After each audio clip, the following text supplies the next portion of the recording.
Welcome back to the Deep Dive, where we take your source material, we tear down all the walls of, the academic jargon, and really just extract the knowledge you need to thrive. And if you've ever opened your laptop for, let's say, an hour of deep focused work. We've all been there. Oh, absolutely. Right. And then you snap out of a trance maybe 45 minutes later, realizing you've just learned everything there is to know about, competitive cornhole on YouTube. Right. Then this deep dive is specifically tailored for you. Today, our source material is centered entirely on the architecture of attention. We're doing a deep analysis of Muriel's really influential book, Indistractable. Fantastic book. It is. And our mission today is, it's crucial. We want to stop participating in this endless cycle of blaming our phones or the news or social media. The usual suspect. Exactly. And instead start understanding the profound internal roots of why we get distracted in the first place. We're here to give you that actionable psychological core you need to actually solve the problem. That's right. And, for those of you who follow Ayal's work, there's this fascinating layer of paradox here that I think gives this dive immense credibility. Oh, I know where you're going with this. Yeah. Ayal previously wrote Hooked, which basically became the definitive manual for companies wanting to design habit-forming products. You mean addictive products? Let's call it what it is, often addictive product. He literally wrote the playbook for distraction. He did. He knows exactly how the hooks are built because he helped define the architecture. So now, with Indistractable, he's providing the user manual for resistance. We're reverse engineering the experience. We are. So knowing that the expert on distraction is our guide here, we have to start with the really challenging central argument he puts forward. Let's do it. Let's unpack this crucial insight right now because it really forces a complete reevaluation of how you view productivity. The core thesis, and this is the big one, is this. Distraction isn't, it's not primarily caused by technology.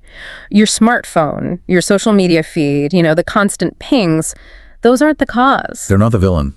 They're not. They are merely the accessible symptom. So, okay, if the technology isn't the villain, then what is? The source material argues pretty definitively, distraction is overwhelmingly caused by our inability to manage discomfort. Discomfort? That's the psychological root. You know that vague feeling of restlessness? That sudden, overwhelming urge to check your inbox right as you start a difficult task? Oh, yeah. All the time. It isn't because the email is urgent. It's because the task you should be doing is generating some form of internal friction. Like what? What kind of friction? It could be stress, anxiety, boredom, maybe even fear of failure. Your brain is it's seeking an immediate emotional escape. That is a fundamental shift in perspective. Yeah. We're moving the problem from being like a moral failing or a tech issue. Right, I have no willpower. To a psychological mechanism. Distraction is an emotional escape route, plain and simple. And that reframing, that right there, it instantly defines the battlefield Ayal establishes. He sets up this crucial binary framework for us. Which is? Traction versus distraction. These two forces are operating in every single moment of your waking life. Okay, so let's define them clearly, because I think the definition of traction is often misunderstood. It really is. Traction is any action that purposefully moves you toward your goals, your values, your intentions. It's the aligned effort. So like finishing that critical report. Finishing the report or spending intentional screen-free time with your kids or, learning a new skill. And here's where it gets really interesting, especially for you, our listener. If you're seeking balance, traction isn't just about hard work. Right. Ayal makes this powerful and I think necessary point that traction includes planned rest and leisure. Okay, but that's huge. It is. Yeah. If you intentionally block out 60 minutes in your calendar to play a video game or read a trashy novel. Or just stare at the wall.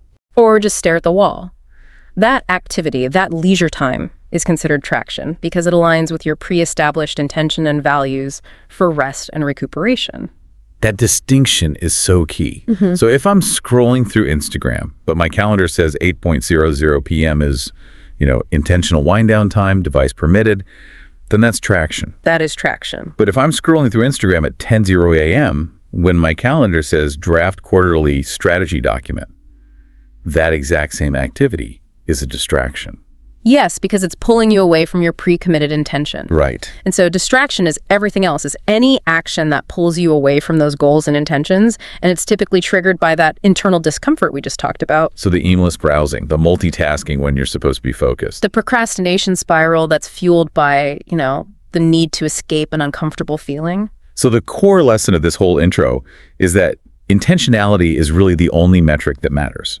It is the bedrock. It's absolutely foundational. If you fail to define with concrete specificity what traction looks like in your life if you don't schedule it, Then everything becomes a potential distraction. everything, because you have no defined boundary to cross. The source material emphasizes this perfectly. A calendar without intention is just a playground for distraction. You're leaving a vacuum. You are. Thank you. And internal discomfort will always, always drive distraction to fill that vacuum. Okay, so let's jump into the first of the 4 steps AL lays out for becoming indistractable.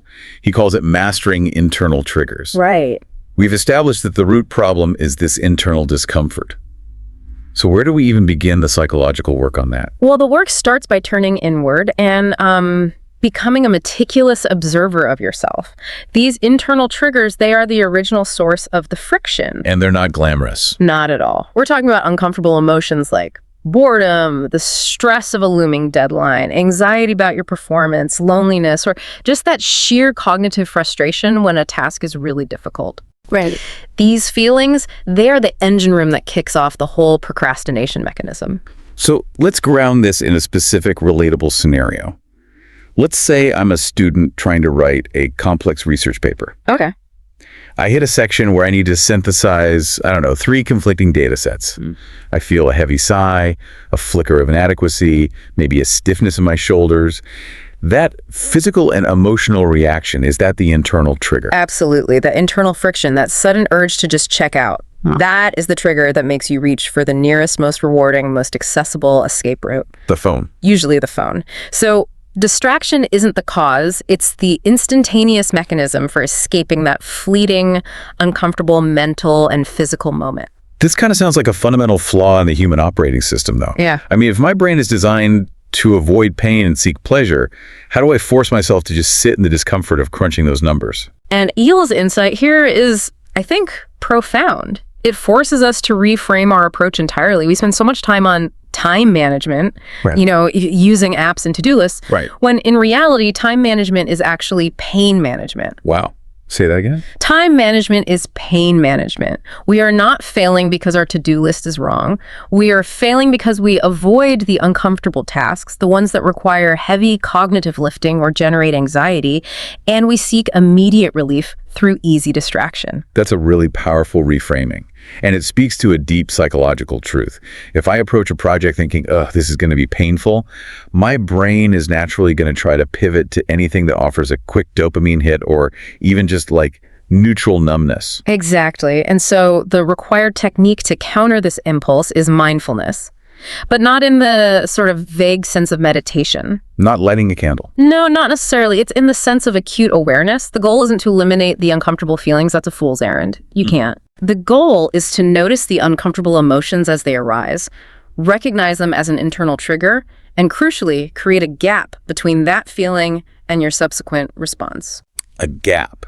So if I feel that wave of restlessness or, inadequacy hit, what does the technique of surfing the urge actually look like in that moment? It's a deliberate 4-step process. First, you just acknowledge the feeling, but without judgment.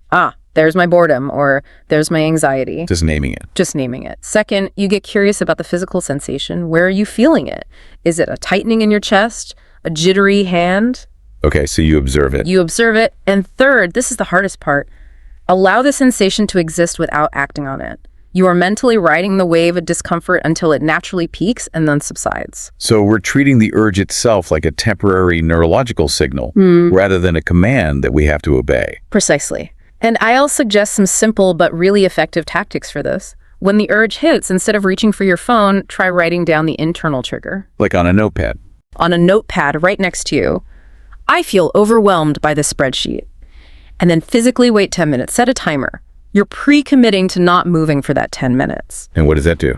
What researchers find is that the intensity of that urge, that overwhelming need to check out, it peaks really rapidly and then declines significantly within that short window.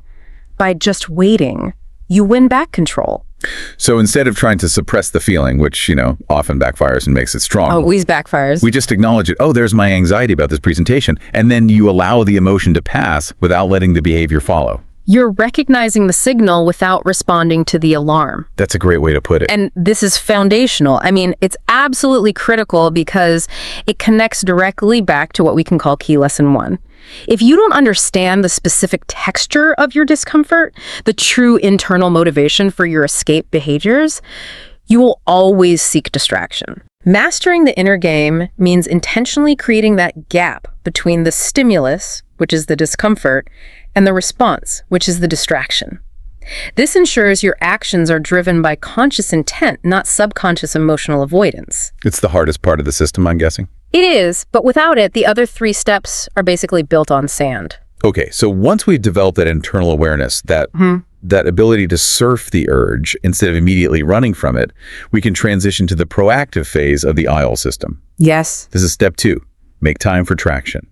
We're moving from reacting to triggers to building a robust wall of intention. This is the practical, tactical bedrock of the entire system, and it is built completely on the concept of time boxing. Time boxing. Yes, and IOL is absolutely uncompromising on this. The rule is, if it's not in your calendar, it's not real. Not just a suggestion. No, he says this is non-negotiable for becoming indistractable. When people hear time boxing, they often think of, rigid corporate meetings and that kind of thing.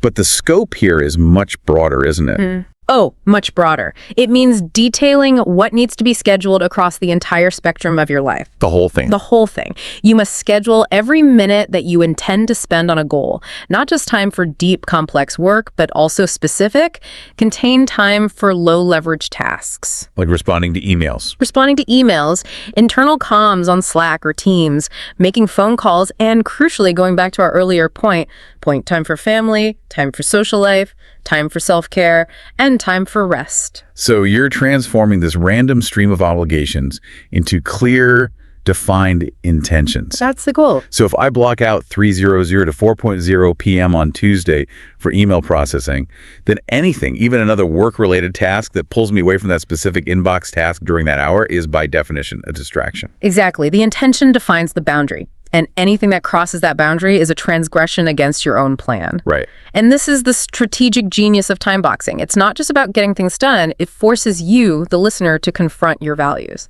Well, we all say we value health or family or career growth or continuous learning, but AIL forces the question, show me your calendar. The calendar becomes the ultimate accountability tool.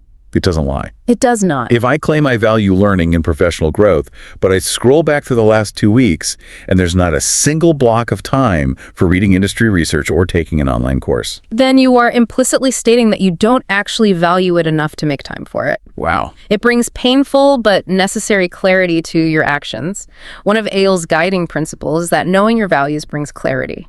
If you spend time on something, you are stating, by definition, that you value it. So scheduling just ensures your time reflects what you say matters. It's an empirical check on your priorities. If you look at your calendar and realize it's 80% shallow tasks and only 5% deep work, you have an immediate, actionable problem to solve. I think this is where a lot of listeners might hit a wall. I can hear the objection right now. I hate calendars. It feels too rigid. Sure, my job is creative or my day is unpredictable. Exactly. I work in a fluid, creative role or a highly reactive field. My schedule is constantly being disrupted by emergencies or client needs. The first unexpected call just blows the whole schedule apart. And then you just collapse back into randomness. Right. That is a completely valid and extremely common concern. And it lets us look a little deeper into the methodology. IL counters this by arguing that randomness is not freedom. Okay. Randomness is being subject to the whims of the strongest immediate trigger. A strict time box that has zero flexibility is rigid, and he agrees it will fail. So how do we build intentional flexibility into a time-boxed system? It sounds like an oxymoron. It does, but you do it by scheduling buffer time, planning for failure, and having a weekly review. Okay, break that down. First, you have to budget time for unpredictability. Schedule 15 or 30-minute catch-up or flex blocks between your major activities. So if a meeting runs long, you use the flex block, not the time you scheduled for your next high-leverage task. Second, EL recommends the concept of starting small. If the idea of scheduling an entire 8-hour workday seems overwhelming, it does. Then just start by time boxing 1 hour per day. Prove to yourself that you can protect that 1 hour. I like that. So the goal isn't perfect execution. It's just maximizing time spent on traction. That's it. So if I schedule 5 hours of traction and an emergency eats up one of those hours, I still got 4 hours of traction done. Which is infinitely better than the 0 you might have achieved if you'd left your day completely open. That's a good point. And the weekly review is paramount. You have to look back at your time bogs and ask, where did I get distracted? What external trigger sabotaged me? Was it the email at 10 a.m. or did my internal frustration kick in during that difficult task? So the schedule adapts and becomes more realistic over time. It iterates. And it all comes down to the difference between being reactive to the emergency demands of others and proactively choosing how you will respond to those demands. This confirms key lesson 3, which is plan your time or others will plan it for you. Absolutely. Without that time-boxed calendar, your day is governed entirely by external triggers. The last email you received, the colleague who walks by, the notification ping. You surrender control. You do. And control is the goal here. The calendar isn't a prison. It is the shield that allows you to manage those external demands on your terms, ensuring that the work that actually moves you forward gets done first. Okay, so we've covered managing the inner game, the discomfort, and then establishing the plan with time boxing. Now we have to defend that plan from the outside world. Which is constantly sending a signal. Constantly. So we move to step 3, hacking back external triggers. We know internal triggers cause the initial urge, but the external triggers, the pings, the emails, the open office dynamics, those are the easy on-ramps, the escape route. They are. So how do we create an environment that automatically defaults to focus? The central principle here, again, is that environment design beats willpower. This is a non-negotiable truth of behavioral science. Because relying purely on willpower is fundamentally flawed. Willpower is a finite resource. Every time you have to decide whether or not to check your phone, you deplete your cognitive reserves. It's like a battery. It is. And by the time 3:00 p.m. hits, you have no willpower left, and you will lose the battle against all those external stimuli. So we have to design an environment where the temptation is just not present. Yeah. Or at least it requires significant effort to get to. Exactly. So what are some of the practical solutions IL suggests for optimizing our surroundings for focus? Well, let's start with the big one, the phone. It starts with a ruthless review of digital permissions. The noise needs to be reduced, and the signal needs to be dramatically increased. So first, irrelevant notifications. Right. I mean, people often allow hundreds of non-essential apps, games, news alerts, random corporate updates to notify them. Constantly. And the rule should be this. Does this notification require me to act immediately to prevent catastrophe or financial loss? And the answer is almost always no. For 99% of apps, the answer is no. You must disable all badges, sounds, and banners for everything non-essential. Just go through your phone settings and mute the world.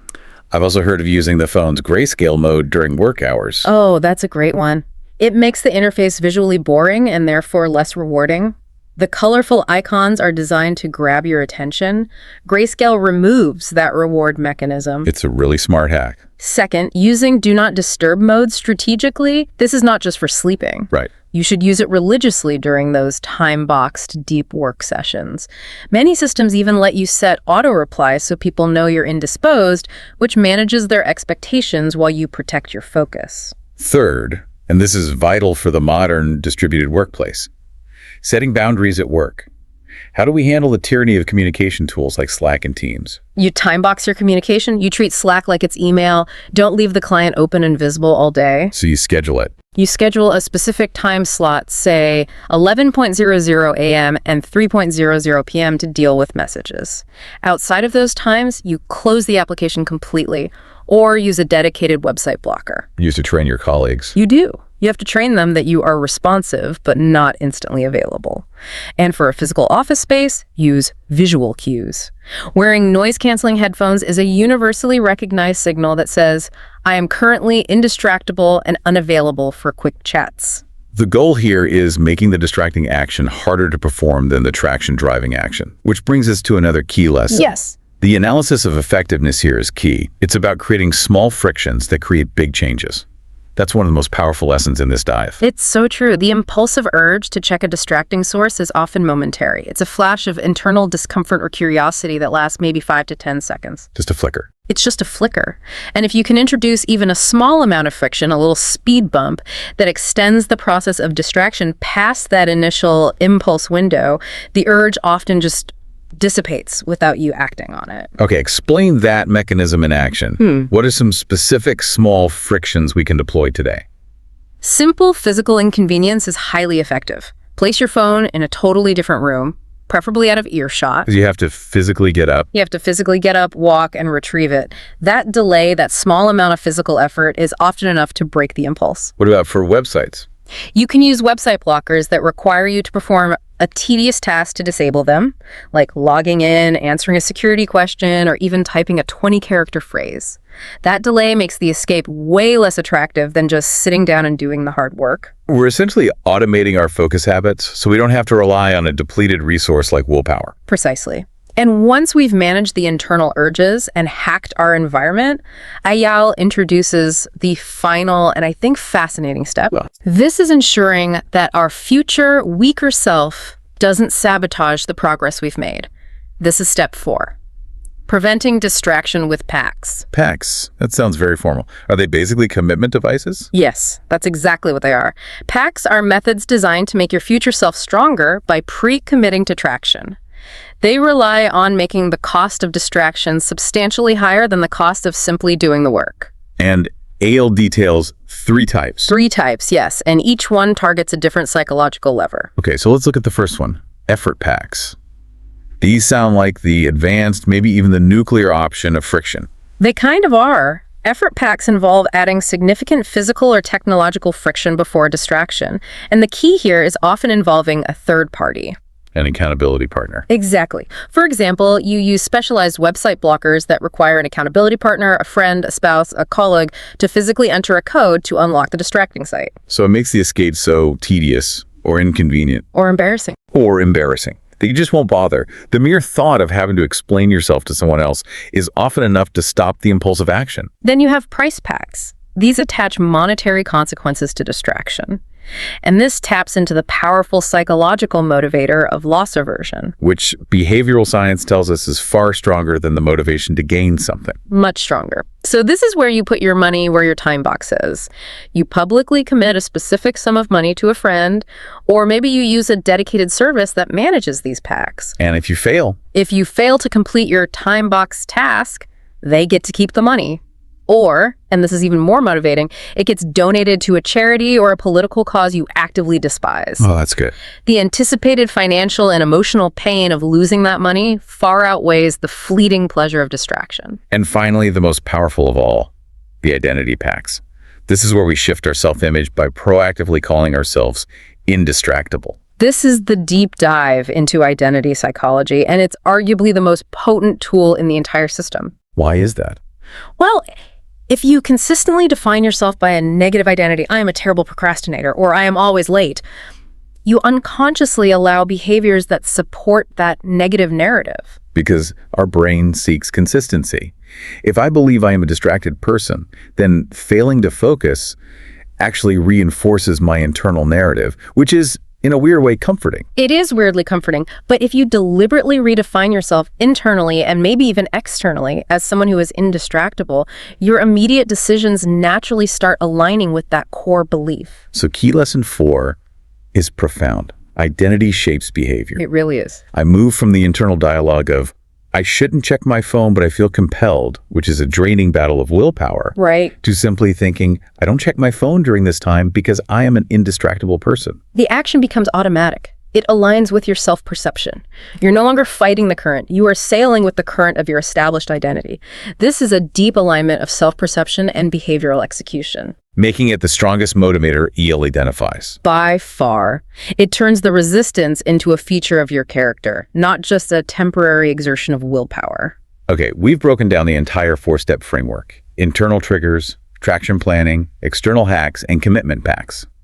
Now, to give our listener a comprehensive view, we need to step back and look at the analysis. Like the critical take. What does the book achieve brilliantly, and where does it face legitimate challenges? The strength of this material, as noted by reviewers, lies almost entirely in its pragmatic and psychological approach. What the book does exceptionally well is its strong focus on psychology over moral judgment. That's a key distinguishing feature. It elevates it beyond standard productivity self-help.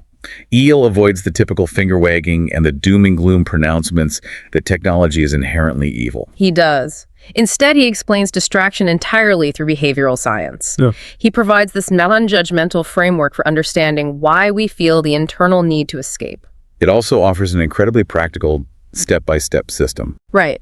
The 4-part model is clear, it's sequential, and it's immediately implementable. It moves beyond abstract theory into tangible actions you can take this afternoon. And it challenges that pervasive narrative that technology is the singular villain, correctly arguing that our internal triggers are what truly matter. And crucially, it maintains balance. Unlike many of these extreme digital detox approaches that suggest, throwing your phone into a river, Right. ILI acknowledges that technology is vital for work, for connection, for modern life. The system is about intentional use, using the tools on your terms rather than being used by them. And we see the methods applying successfully across real-world examples. Students, parents, entrepreneurs, busy professionals. Absolutely. But now we have to provide the necessary balance and address the potential weaknesses and critiques noted in the analysis. For you, our listener, context is everything. Okay, so what are the main points of friction or difficulty that reviewers and readers have pointed out?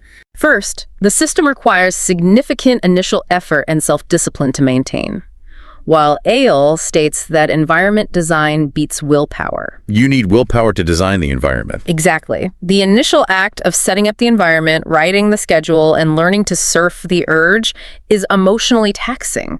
You need discipline to initiate the habit, even if the habit itself eventually reduces the need for willpower later on. So there's an activation energy problem. You need energy to set up the system that is designed to conserve your energy. That's a perfect way to put it. Precisely. Secondly, we mentioned the potential rigidity of time boxing. Right. While we did discuss building flexibility in, critics still point out that for individuals with genuinely unpredictable or crisis-driven jobs, like emergency managers, frontline medical staff, or highly reactive sales roles. Yeah, that detailed hour-by-hour planning model might be less practical. It might. For them, alternative systems like task batching or priority matrices could be a better fit. The system does assume a degree of control over one's schedule that just isn't universally available. That's a fair critique. And a related one is that the book briefly touches on deeper emotional issues but doesn't provide, clinical depth. While Ale identifies internal discomfort as the root cause, His framework is less equipped to handle clinical challenges. it is. Distraction for someone with undiagnosed ADHD, severe anxiety disorders, or past trauma isn't just an escape, it's a deeply ingrained coping mechanism. So those individuals often require professional therapeutic intervention before a purely behavioral framework like Indistractable can be truly effective. Right. The book addresses behavioral economics, not clinical psychology. That's an important distinction for you to keep in mind. Okay, and finally, let's revisit the elephant in the room that critical reviews often highlight. The fascinating irony. The hooked problem. The hooked problem. Ale wrote the manual for designing addictive products, and now he's teaching resistance. Critics ask, is this a conversion, or is it just a savvy marketing pivot? It's a fair question to ask. I find this paradox actually makes the advice stronger, as we kind of alluded to earlier. I agree completely. For me, it enhances his credibility. Who better to explain the traps and provide effective countermeasures than the person who knows exactly how those traps are designed and deployed? Right. His solutions for creating friction, the PACs, the environmental hacks, they're so precise because he understands the fundamental psychological triggers that companies employ to maximize our engagement. He's not guessing at the defense mechanisms. He is reverse engineering them based on knowing the attack vectors. Yes, the fact that the architect of the hook is giving us the blueprint for the unhooking, it validates the specificity and the effectiveness of his countermeasures. So it suggests these aren't just feel-good solutions. No, they are engineered defenses against engineered distraction. That contextual analysis rounds out the picture beautifully. Yeah. So now, let's consolidate the core concepts for our listener. Let's bring all 4 steps and the analysis together into a few definitive takeaways to internalize and, start implementing today. Let's do it. We'll start where the journey must begin, with the psychological foundation. Primary lesson. Distraction is an emotional escape. It is not a technology problem. The phone is just the accessible tool. Your internal discomfort is the actual driver. If you master your internal friction, you gain control over your focus. Secondary lesson. Time management is therefore pain management.